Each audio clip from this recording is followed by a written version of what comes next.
lets us move on because I didn't realize that I had so much here, and I would like to get to it all.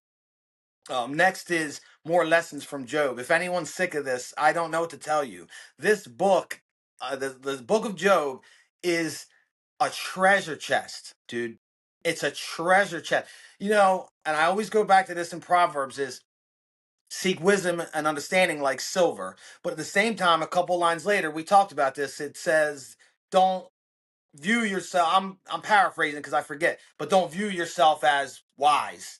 It's like seek it, but so there's that balance there. But when I in my seeking, I've read a lot of the Bible. I haven't got through all of it. We talked about a couple books earlier. I might get to soon, or it's James or Esther, but I did dig into Job a lot, and the one of my favorite parts about it is just it's a treasure chest, man. It just keeps giving. It keeps giving. So these are the three things I came to this week from Job. Number one is a self-improvement tip. I'm sorry. I find a lot of references to self-discipline, self-mastery, and general life improvement in the Bible.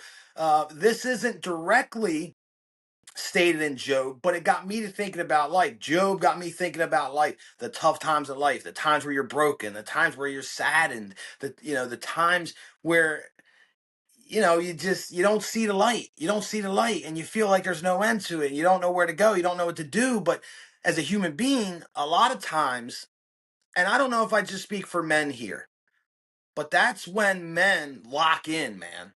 When we're like, it's like when your back's up against the wall, or they say don't approach a wounded animal, or when someone's back's against the wall. Like, that's when we go all out. That's when something snaps and clicks in our brain, where it's like sink or swim. And I would say most people swim. Most people swim. And when you do that, when I do that, when I face a really difficult problem, when I face a really difficult time in my life, one understanding that I have is I'm not going to stay here. I'm not going to stay here in this state. Life is short. Life is precious. Life is a gift. I want to live it to the fullest. I want to die on my deathbed smiling, going, I gave it all, Lord. That's something I've always been like adamant about. And that's why when I experience these troubles now, or these crunch times, or these times where I feel like I'm in a corner, I'm in a vice, I'm getting pressed, I'm stressed, I kind of embrace it now. I kind of analyze it now to see where the lesson is and what can be learned and how can I move forward. And that switching of mentalities, here's a good relation to any young man can relate to this. Like when you get your heart broken from like your puppy love in high school or whatever, and you're like devastated. You're just devastated. You go, why me and why not me? And all these things. You're hurt. But at the same time, most men start locking in, man. Like, okay, you didn't want me? I'm gonna get a haircut. I'm gonna work out. I'm gonna read. I'm gonna get smart. I'm gonna make some money. I'm gonna do all these things. And now your actual potential has increased due to the pain that you experienced. Now you weren't doing all those things before, but now out of that pain comes purpose, even if it's misguided. It's just an example. But even if it's misguided, but it's true. So when life puts you in a corner, when life wounds you, and you're that wounded animal back against the wall, it's go time. It's lock in time. It's getting a lab time. It's getting a cocoon time. Analyze this thing, figure it out, do the work, and I'm going to promise that on the other end, you're going to be a better person. I don't know if you'll have more money. I don't know if you'll have more health. I don't know if you'll be happier, but you'll be better. That's something that I promise. So that's number one. Number two is it's never over, and it doesn't matter how it begins, and it doesn't matter what really happens in the middle. I mean, it matters, but don't get hung up on it because look how it ended. I cheated. I skipped to the end. I like Tony. I got a little little loss there with the friends and all back and forth. But I skipped to the end, and he gets what do you get? He get double or triple. He got way more than he had before. He came out on the other end. Everything's good, and and he has more than he ever had. And if you listen to the last episode, it just actually dropped today. You'll hear me and Tony talking about Rocky at the end. Rocky's our favorite movie. And if Yeah. you actually look into it, you'll see how Sylvester Stallone actually, well, they say he stole it from this guy in Jersey, this guy Chuck, but I don't know about Yeah. that. Maybe, at least parts of it, but how he took aspects of the story from a biblical, biblical stories. That's why in the very first scene of Rocky, you see Jesus. The very Oh, first wow. scene is Jesus Christ as it Yeah. flows down into him getting pummeled. And you see Rocky, rough start, pretty bad middle, but you see the end. You see the end. So we have to remember during these times of great trial and tribulation, whether you have a bad start, a lot of people do. As children, we get raised badly. Some people that get older and they go through their phase there, midlife crisis, and all these different things you hear about.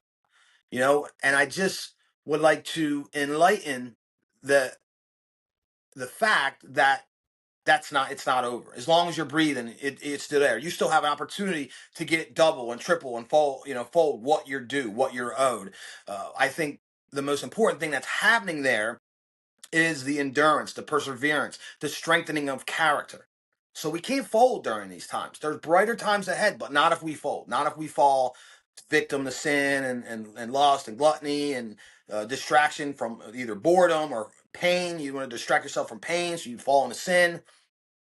There's no hope there. There's no life there. There's death, there's destruction, there's misery.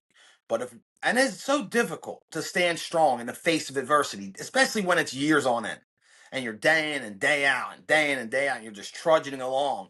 But uh, you got to keep this mentality when you're facing these things. And I think that times in the past that I faced these things, it's been more difficult because I faced them without God. Because now facing them with God and his son Jesus Christ, it's just like nothing. The troubles, the suffering. I'm not saying I enjoy it or welcome it on, but you know what? In a small way, there's part of me that does. Because I know, like lesson 1 from Job in this one, when it happens, I'm going to lock in. I'm not going to fall. I'm not going to fold. I may buckle, but I'm going to keep going. And that's where that strength, that endurance, that perseverance develops, the integrity, the character. And that's priceless to me. That's priceless to me. And the last one is, I can't remember where I got this from. It may have been my actual life, but I got to thinking this past week about experiencing true joy. I mean, true joy where you're so lost in the moment that you're not thinking, nothing's happening. You're not stressing, it's not the future, it's not the past, it's not what happened, what she said, what he said, what you're going to do later. You're just bursting with gratitude and joy from the present moment, whether it's reuniting with a loved one, being intimate with your spouse, watching your kids do something that makes you proud of them, and you have this moment of pure, almost like ecstasy, man. It's like this is what life is all about, experiencing these moments of intense joy, where the joy is that intense that even a tough guy may almost shed a tear. And my reflection on Job with that is like, how do you experience that if you never experienced this? How do you experience joy on a level of pure ecstasy if you've never experienced pain and suffering in a deep way? So I mean that's what I was getting this weekend. Like I said, man, Job is a darn treasure chest, dude. If you really look into it and take perspective on it in your life, it's one of those books that just keeps giving. Yeah, I agree 100%. You know,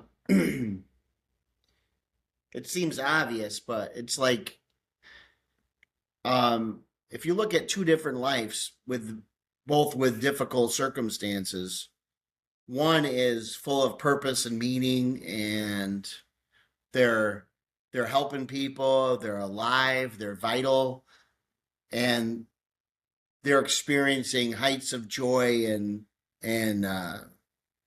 meaningfulness in what they do that's beyond all of us. Like there's one lady, her name's Joni Erickson Tada. She got paralyzed and she's a Christian speaker. She's been like 30, 40 years she's been preaching to millions of people by now, probably.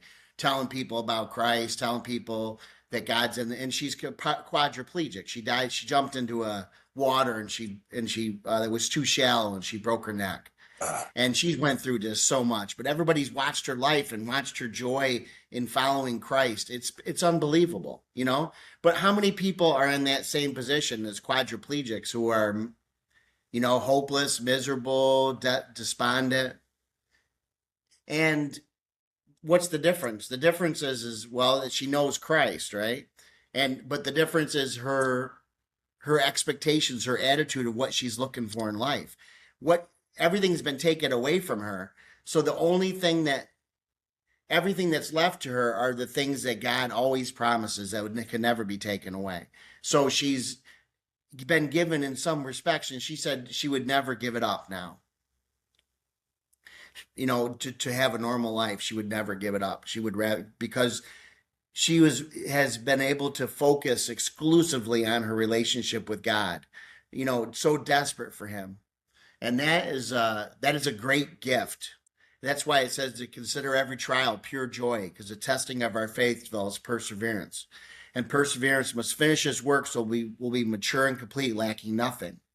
And consider every trial pure joy, you know? So it's like, sometimes it's afterwards. You have to look at what you're going through when the initial shock, you know, and I'm not trying to put a heavy load on anybody when you're going through something terrible, you know, it's hard. But it can be turned into something totally different, because life is always going to have these trials. You can't avoid them. But you know, one thing I always want to stress, and something I learned as a Christian to start to appreciate, is that trials and discipline, and it's called the process of sanctification in a Christian's life, is a promise from God. And so I don't, you know, when people are listening to this, they're thinking, oh man, you know, like, I've went through trials and I didn't handle them well, or I didn't fight. I kind of gave up and I crumbled, and people had to help me, and I was all messed up, and I ruined my life over a divorce, or over an accident, or losing a job, or whatever they did. They weren't Rocky. They didn't live up to it, you know? But what I want to say to encourage you is, on the one respect, like you're saying, I agree with you 100%. As much as you can, you got to fight and struggle and reach out and try to take hold of the promises of God, and try to, you know, to pray, and to really seek righteousness, and to seek meaning out of whatever suffering is going through you as much as you can. But I want you to understand, and I want everybody to understand, and something I'm really appreciative for is that God says he will finish the work that he started in you. It's a promise. He doesn't, no truly born again Christian stays the same as they always were. God will continue, he'll continue to work on you until you die, until you go to heaven, until there's no more sin or suffering and sorrow. It's a promise that he's always going to he's going to keep drawing you along to the sanctification process. He's going to use discipline and mercy and answers to prayer and other Christians and trials and everything you could think of. And he's going to take things out of your control and out of your power to make you trust him more, to love him with everything, to appreciate every gift that he's given you. And that's a promise of God, that he's doing that on his own, and it's despite you. You know how many times I've said, God, I don't want to be worked on anymore for a while. Leave me alone. I can't take this anymore. Give me some good times. Like, I don't want to be struggling. And God's like, God knows exactly what he's doing. And isn't it awesome to think that, like, if you were to become a Christian, and I was to say, okay, Rob, you're a Christian now. It's on you to get to this point. You have 20 years left. You need to get to this level of Christianity. Go. I'll talk to you. I want weekly reports. And, you know, if it was all up to you to make yourself a great Christian, I would be a failure. I would have lost. I would never have learned the things that I learned. I would never have grown in trust for God on my own. I would have chose the wrong experiences. I never would have put myself in some positions that I've been put in. I never would have understood the way things were unless God had been orchestrating it. So it isn't like I'm saying don't do anything. that you just sit back and let God carry you along. In our own power, we do everything we can. But it's so that's great. But God is directing the whole thing. That it says no one plan, intention, or anything could ever thwart the will of God. That's one of my favorites from the Psalms or the Proverbs. Nothing could ever stop his plan or intention. Whatever God really wants to happen in your life is going to happen. So it's a great to not worry about tomorrow, to not worry about your life or what you'll eat or drink or what you wear, to not worry about all these things is part of that is experiencing them being touched and taken away and the things you value most in this world kind of pulled out of your hands and realizing that only God has control over life. And that is a very scary process. It can be very scary and it requires trusting in God again and again and coming to the limits of your ability again and again and again. And man, I'm just so appreciative that God is in control and that God said, I'm not going to leave you the way I started. I'm going to keep working on you, and because I would never trust myself with that. But God, No. we don't have to. And you can't, what I'm basically saying is as a Christian, you can't fail. I mean, you can grieve the Holy Spirit, you can sin, but ultimately you're not going to be a failure as a Christian. God is going to carry you along. God's going to keep working on you. It's not about failing. It's about resting in his presence, about, the more we submit to him, the more we're able to do what you said. The more I surrender to him, the more I realize that I don't have the strength and that God is in control, the more I can build up my own strength to endure through suffering and hardship, It's really amazing. And it's just God is all in all. God is always doing everything first. And he's always got it in control. And it's really amazing. I think that's the reason why some people really turn away or never come to know God is the fact that they don't realize or were never explained to them that it is an actual relationship.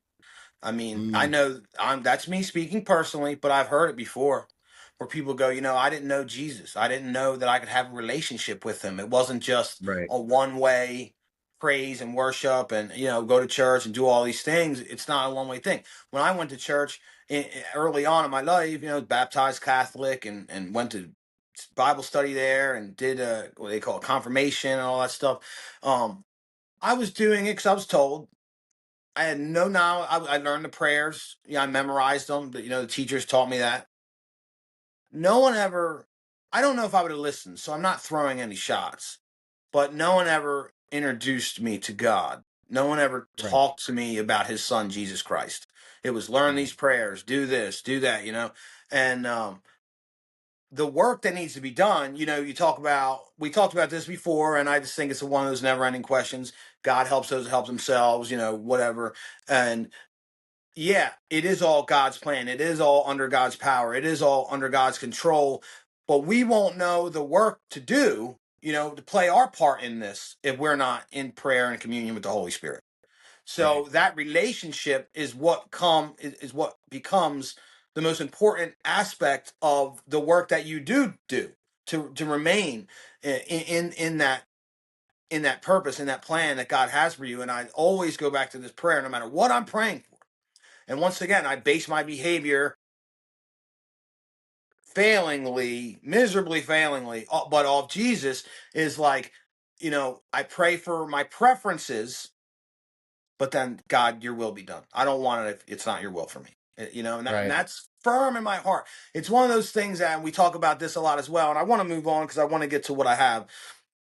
But it's one of those things of intellectually knowing things. We talk about that, like, oh, it's one thing to intellectually know, God. Like Job says, what's he say? I heard you, but now I see you.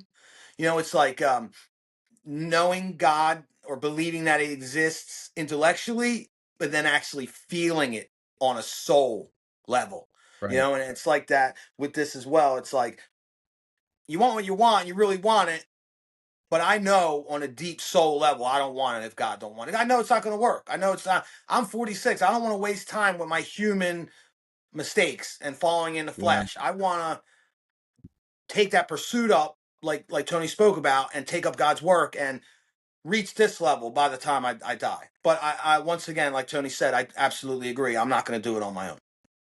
Only the Well, you know progress what? that I've made is through that prayer, that power of prayer, Oh yeah, and that big time. communion. It, you know, to speak to what you said about people wanting joy, to feel joy, you know, and I'll let it go at this, but you know, if you said you read Ecclesiastes, right? Not the whole thing, but yeah, I'm into it. Well, one of the parts of Ecclesiastes, he has this big list of there's a time to live, there's a time to die, there's a time to plant, there's a time to harvest, right? There's a time to mourn, and there's a time for joy. And you know, if you really think about that, there really is all those seasons of life are there. We're going to experience them all. To think that we could just hedonistically experience joy all the time is crazy. But I think that our life and our culture is kind of like programmed like that. You got to be really careful. If you watch people on Facebook and you watch movies and you watch, you know, clips of people, everybody's got their best life on there all the time. Everybody's experiencing joy. Everybody's taking vacations and doing great stuff all the time and having all bunch of money and a great place to live. And it's like, if I'm not experiencing this immediate sense of joy, there's something wrong with my life. But that's not true. There's times for sadness and sorrow and suffering, and even though we don't desire to go through that, that's all part of life, and we got to realize that that's part of our existence. And as humans, we got to realize that our life's not all bad because we're sad or sorrowful. You know, there's things to be sorrowful about in this world. You know, to look around at some of the suffering, you're going to be happy about it. It's ridiculous. You know, and even then, you know, Jesus said, "Blessed are those who mourn, for they shall be comforted." You know, and you know, we need to mourn over our sin. We need to mourn over the sin of the world. We need to mourn over those who don't know Christ. So to always just be happy and not even look at that is missing out on the fullness of life. And Jesus was, it said, it was a man of sorrows. He didn't just party all the time, and he could have, but he experienced the suffering of the world because he saw the state it was in. And I'll let you go on there. I just don't want to. But yeah, there's a time for sadness and there's a time for joy, and they're all, you know, they're not exclusive, mutually exclusive. You know.